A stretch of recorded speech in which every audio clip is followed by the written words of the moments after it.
There's certain coaches in the NFL that have pretty much seen it, done it, been there. The Buccaneers are going through a transition now. You know what's great? I was talking to Kevin Colbert 2 days ago, and I was talking to Alfredo Roberts, who's a tight end coach, and Carl Dunlap, who's the D-line coach in Pittsburgh. And I go, Bruce Arians' legacy in Pittsburgh is what? He goes, our entire offense. And I was like, really? He goes, oh, yeah. What Bruce put down in Pittsburgh is one of the reasons why they won so many ball games early on. And now, of course, he's an executive with the Tampa Bay Buccaneers. And the Super Bowl coach joins us now, Bruce Arians. Hey, Coach, how are you? Doing great, Sills. How you doing, buddy? I had a chance to talk to Colbert, and he's in an advisory role now. And he goes, I go, and what's funny? He'll never do interviews during the year because he never wanted to get into the way of the coaches. It's just kind of like a system that they have there in Pittsburgh. They don't want to say anything that would go against the culture there. And Bruce, is that where you learned a lot of your culture and how you put things down? Is that the way the Rooneys did it? Because to me, I think they're the gold standard of the NFL. Yeah, I think for me, I was very fortunate enough to work with Marty Schottenheimer and Jim Mora. Really ironclad, lock it down, and then to be able to work for the Rooney family was special, and the Steelers, and see how a front office and a coaching staff melted together all as one. And it wasn't that way everywhere I was, but the successful places I was, it was, but no one near as much as the Steelers. Coach, before we move on to some questions, one of the reasons I brought you on, I wanted to talk to you a little bit about this RPO system that we're starting to see more in the NFL. But obviously you guys are making a transition from Brady to Baker Mayfield. And I'm hearing reports that you guys are pretty impressed with what you're seeing with Baker Mayfield. Just expand on that a little bit if you can, and what he's brought, you think, to the Tampa Bay offense. Obviously a completely different mentality in the huddle, and it's a brand new facelift. Yeah, a little fire. I think we need a little bit of fire on offense. But from, you got to go back and look at Kyle Trask yesterday. Had a great end of practice. So it's a nice battle. We've got two young guys who I think are extremely talented, and they're doing a great job. Baker has been there and done it, and has, I think, a little bit of an edge just because of that leadership and having been in a huddle with pro guys a lot. And but the guys really respect Kyle also. But yeah, I think I love the guy. I think he just brings a charisma and a fire to your offense. Coach, a guy like you, and I told you this before in the past, I had a chance to always talk with Bill Walsh, and Bill always told me, and when I first said to him, I go, hey, these quarterbacks, man, what a great arm. He goes, you're looking at the wrong thing. It's always the feet. It's the technique. It's, the front door, back door, side door. You're always looking at technique of quarterbacks. When you see somebody like Baker, who's had maybe a little bit of some of the dents in the fender in Cleveland and in Carolina, do you work with him on technique? Do you give him suggestions? Does the coaching staff go, hey, this might help you here? Because a coach like yourself, Coach, I mean, if you're a player, you're going to listen to it because you've dealt with some of the best quarterbacks in the NFL. Yeah, I'm not very hands-on right now with those guys, but is that by design, Coach? Yes. I was there every single day last year, and I think it was too much. And I want everybody to breathe, do their thing, and let Dave Canales come in and take over the offense and do what he wants to do. But yeah, I think Thad Lewis is a hell of a young quarterback coach, and Dave has been a quarterback coach. So. And Baker, he's smart. He works on fundamentals nonstop, as do all these guys now. I used to call it going to the driving range. Quarterbacks used to go out 20 to 30 minutes early, strictly on fundamentals and on platform, off platform, making every kind of throw. So yeah, they can all. I think both those guys we have can do it. Coach, I want to ask you now a philosophy question when it comes to playing the quarterback position. And I said this about what Jalen Hurts is doing and what these RPO systems. You said this before too, and Tony Dungy agreed with you that this RPO is now, it's here to stay, and we're going to see more of these kids coming out of the college ranks. And I said this, it almost makes the offensive coordinator obsolete in this aspect. yes, you've got to put a boutique offense to this guy's skill set. But, Coach, is it harder to run an RPO than a progression reading offense? Because you've got to pull the ball out. You're reading either the linebacker, free safety, or what have you. You either got to keep it, block and release on the tight end, drop back, keep the ball, or run. It's not really a designed play. It's designed decision-making by the guy with the ball in his hand. So to me, I mean, the quarterback is making that split decision. He doesn't know if he's keeping it because it's an in read. And what I think that RPO does is, instead of being a 7-stop guy, Coach, and you already kind of know where you're going, you're moving your head around, you're setting up the free and strong safeties, and you're doing this and you kind of know where to go, is that RPO kind of takes that away, that progression reading. Give me your – am I on track or am I off on this? Yeah, I think you're on a little bit. I mean, to me, it's very much – I was a wishbone quarterback. I never knew who was getting the ball until after the ball was snapped. And the beauty of the wishbone, the pure wishbone, there was a series of audibles after the ball snapped. And I think when you're looking at the RPO, it's very similar to triple option football.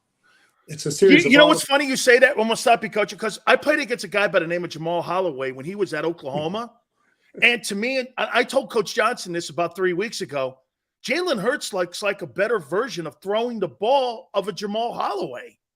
Yeah, he is. And I think that's what you've seen in some of these guys. Now, not all of them can process the information fast enough to make that read and that accurate throw. Jalen has proven he can. So I think, yeah, it's here to stay. It's here to stay. I think defense will catch up with it like it always does because there's nothing new in this game. It's all cyclical. And I think when you think back of Super Bowl 55, the RPO game that Kansas City was running, Todd Bowles had sniffed out. They was nowhere to go with the ball. And so there's ways to take care of it. I think some of it leads to a lot of too high shell defense. But again, triple option football is one of the most beautiful things ever invented. Like the veer.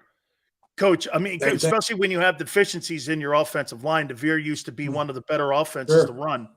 Yeah, I was a 205-pound quarterback, and I was bigger than my guard and center. So for you, Coach, do you think that, again, just like the Wildcat, that these coordinators are going to figure out these RPOs on the way to stop this thing? Because, I mean, if you were going to stop an RPO, what would be the first thing that you would do to an RPO offense like the Philadelphia Eagles? But first of all, you have to know what their reads are and what their patterns are, what the RPO is. Is it a seam? Is it a slant? Is it a hitch outside? Where are they going with the football and why are they going there? And then set up your defense to take away the dive and make him throw it into coverage and then have him pull it down and get sacked, which happened a lot in the Super Bowl. But I think there's no doubt it's going to be caught up with, and not everyone can do it. And I always say you're putting your quarterback in harm's way. All right, when that defensive end is crashing down, you don't necessarily know who he's taking. The more you put your quarterback in harm's way, the more harm's going to come to him. And I say this, but people don't realize is that when that guy gets rid of that ball, you could still plaster that guy. Oh, yeah. When he's coming down that line of scrimmage. So he's going to take punishment anyway when he's doing that RPO. When he hands it off, you could still smother that guy. And that's what a lot of coordinators today are doing. Coach, would you have a problem coaching that style, or would you rather still be the traditional guy because you believe still to this day, if you're going to win Super Bowls, you got to win from the pocket? Well, I think there's two things. You have to win on third down in 2 minutes. If you can't win those two things, you're not winning the Super Bowl. You can score points and you can do certain things, but if you can't win third down in 2 minutes, that's where 75% of the games are won in the NFL. So I would have loved to have seen Jalen get that ball back in the Super Bowl with a minute. And if he goes and wins the game, yeah, I'm paying him. That's exactly what they did. I still have a little doubt about that. So do you think if they would have got the ball back, you think they would have put that thing in the end zone? I would have loved to have seen it. Then I definitely would have paid him. Coach, so for you, if you're going to stop this RPO, you think it comes down to those two tackles in the middle on the defensive side of the ball that you got to stymie that run to put these guys, because to me, I said this about an hour ago, if you're going to run that RPO, you got to win first down. Oh, there's no doubt. There's no doubt. And then for me, it's a matter of disguise. You can't show them the same looks over and over. It's got to be a 2 high shell that turns into 1, or 2 invert, 2 that turns into 3, and continually to mess with those RPOs. But again, pressure at that read point is the hardest point. You know, if the defensive tackles can blow up the guards and double team, yeah, you're going to win. But if that defensive end is just wreaking havoc on the quarterback in the dive, it creates a problem. Coach, couple last questions for you. Andy Reid, what he's doing in Kansas City. When you were in Pittsburgh and then you went where my friend Chuck Pagano was, he did such a marvelous job with Andrew Luck, then Arizona, and obviously what you did in Tampa Bay. Do you get a little better, Coach, at every stop, no matter if it's a failure or a success? Do you just, again, and you ran shit your own way. There was nobody that was going to put down on a game plan or like on a timesheet what Bruce Arians was going to do. I mean, did you learn new things at every stop that made you and gave you the opportunity to win that Super Bowl? Again, too, I think everybody thinks it's easy. You got Tom Brady. I'm like, that doesn't necessarily mean you guys are always on the same page. Jimmy had Dan Marino, and those guys went like this a lot, man.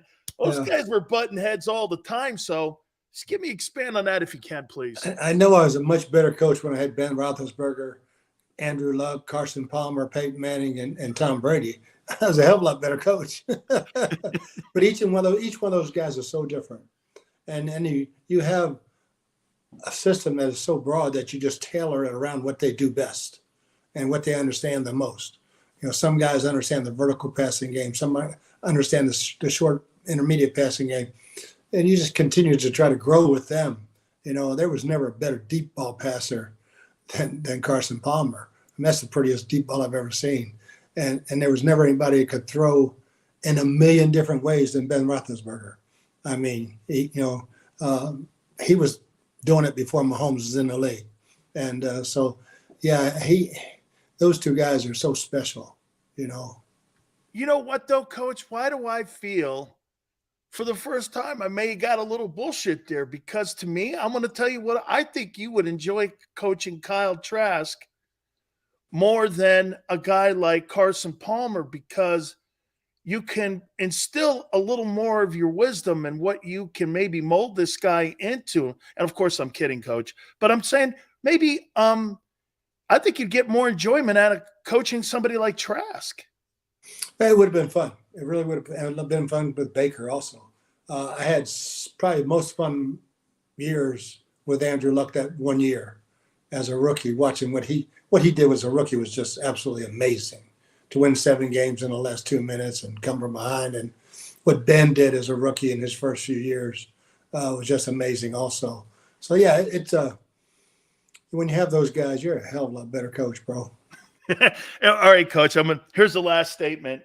Okay, I for whatever reason, this just popped into my head. The last scene of The Godfather 3, when they're saying, just when I thought I was out, they're pulling me back in. I don't know, Coach, man. You look great. You got a suntan.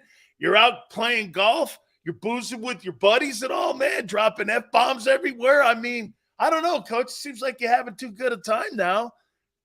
You still look like you got a lot of juice, man. You ever, I don't know. You get any calls? No, baby, it's over. Because of what you just said, baby. I have way too much fun. Bruce, thank you so much for your time, man. It's an honor to be your friend. I really appreciate you always doing this for me. Thank you, Coach. You got it, big sales, baby. You got it, man. That's our friend, Bruce Arians. What a great man. What great stories he brings to the table, too. I so enjoy talking with him. And you talk about a guy who could break down an offense and tell you all the things that he's learned with Andrew Luck and all the people that he's been around is really spectacular. I forgot to do the no risk it, no biscuit. Where did that come from? I'm going to text him and find that out. Do me a favor. Please hit the like button. Keep it here on the National Football Show.